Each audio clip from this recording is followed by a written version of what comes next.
നമുക്ക് moment bar ഈ കല്ലിൻ്റെ വെയിറ്റാണ് നമുക്ക് കാണേണ്ടത്. അപ്പോൾ ഈ കല്ലിൻ്റെ വെയിറ്റ് ഏകദേശം 203 വരെ ഞാനിവിടെ എഴുതി വെച്ചിട്ടുണ്ട്.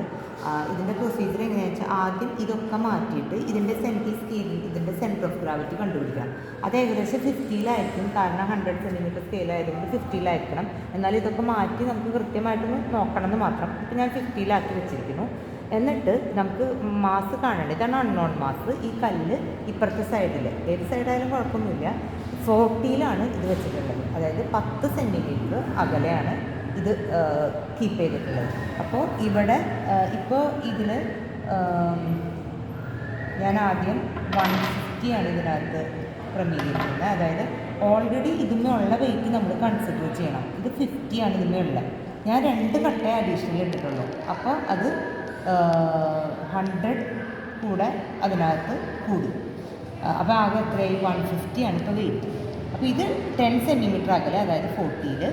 ഇനി ഞാൻ ഇതിനെ നീക്കിയിട്ട് ഇത് ബാലൻസ് ചെയ്യിപ്പിക്കുകയാണ്. ഇവിടെ വല്ല തടസ്സമൊക്കെ ഉണ്ടെങ്കിൽ അത് മാറ്റി ഇത് ബാലൻസ് നേരെ നിൽക്കണ വിധത്തിൽ നമ്മളതിനെ ബാലൻസ് ചെയ്യിക്കുക.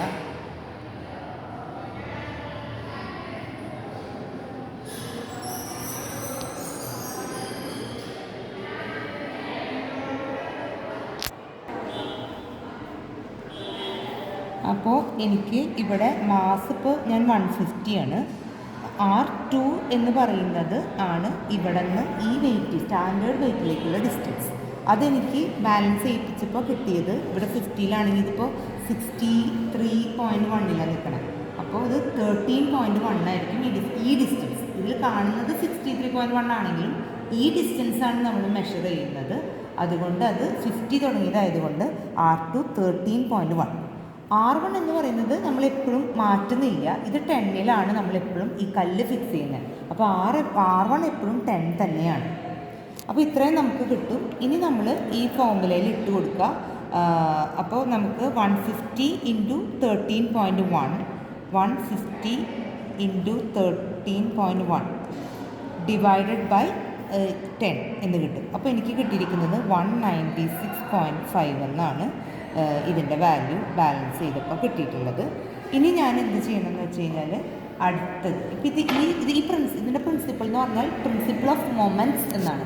അതായത് ഇവിടെ ഇട്ടേണ വെയിറ്റ് ഇൻറ്റു ഇതിലേക്കുള്ള ഡിസ്റ്റൻസ് ഈക്വൽസ് ഇവിടെയുള്ള വെയിറ്റ് ഇൻറ്റു ഇതിലേക്കുള്ള ഡിസ്റ്റൻസ്. അപ്പോൾ നമുക്ക് അവിടെ അറിയാത്ത ഒരേ ഒരു കാര്യമുള്ളൂ. ഈ വെയിറ്റും അറിയാം, ഇതിലേക്കുള്ള ഡിസ്റ്റൻസും അറിയാം, ഈ ഡിസ്റ്റൻസ് അറിയാം, പക്ഷേ ഈ വെയിറ്റ് അറിയില്ല. അപ്പോൾ ഈ 4 ക്വാണ്ടിറ്റികളിൽ ഒരെണ്ണം മാത്രമേ നമുക്ക് അറിയാത്തതുള്ളൂ. അങ്ങനെയാണ് പ്രിൻസിപ്പിൾ ഓഫ് മൊമെൻറ്റ്സ് വെച്ചിട്ട് നമ്മൾ ഈ അറിയാത്ത ക്വാണ്ടിറ്റി കണ്ടുപിടിക്കുന്നത്. അപ്പോൾ നമ്മൾ ഈ കല്ലിലേക്കുള്ള ഡിസ്റ്റൻസ് നമ്മൾ 10-ൽ ഫിക്സ് ചെയ്യുമ്പോൾ നമുക്ക് കാൽക്കുലേഷൻ കുറച്ച് എളുപ്പമുണ്ടായിരിക്കും. ഇനി ഞാൻ അടുത്ത വെയിറ്റ് ഇടുന്നു. അടുത്ത വെയിറ്റ് ഇടുമ്പോൾ കുറച്ചുകൂടെ ഇത് ഇങ്ങോട്ട് നീങ്ങും. അതുപോലെ ബാലൻസ് ചെയ്യിപ്പിക്കുക. എത്ര അപ്പോൾ ഇത് 200 ഡിസ്റ്റൻസ് മെഷർ ചെയ്യുക. അതുപോലെ 250, അതുപോലെ 300. അങ്ങനെ ഒരു 4 സെറ്റ് റീഡിങ് കാണാം. അതിൻ്റെ R2കൾ മാറിക്കൊണ്ടിരിക്കും. പക്ഷേ ഇത് മാറുന്നില്ല, കല്ലിൻ്റെ ഡിസ്റ്റൻസ് മാറുന്നില്ല. അത് 10 തന്നെ, ഇത് മാറിക്കൊണ്ടിരിക്കും. അപ്പോൾ നമുക്കിവിടെ ഏകദേശം ഇതേപോലത്തെ റീഡിങ്സ് തന്നെ 200 റേഞ്ചിലുള്ള റീഡിങ്സ് ഒരു 4 എണ്ണം കിട്ടും. ശരിക്കും ഇതിൻ്റെ വാല്യൂ 203 അപ്പോൾ മീൻ കണ്ടാലും ഏകദേശം 200 പോലെയുള്ള വാല്യൂ കിട്ടും. അപ്പോൾ അവസാനം കിലോഗ്രാമിലേക്ക് ആക്കി എഴുതുമ്പോൾ 200 × 10⁻³ ചേർത്തിട്ട് വേണം കിലോഗ്രാമിലേക്ക് എഴുതാൻ. അതാണ് ഈ mass of the given body.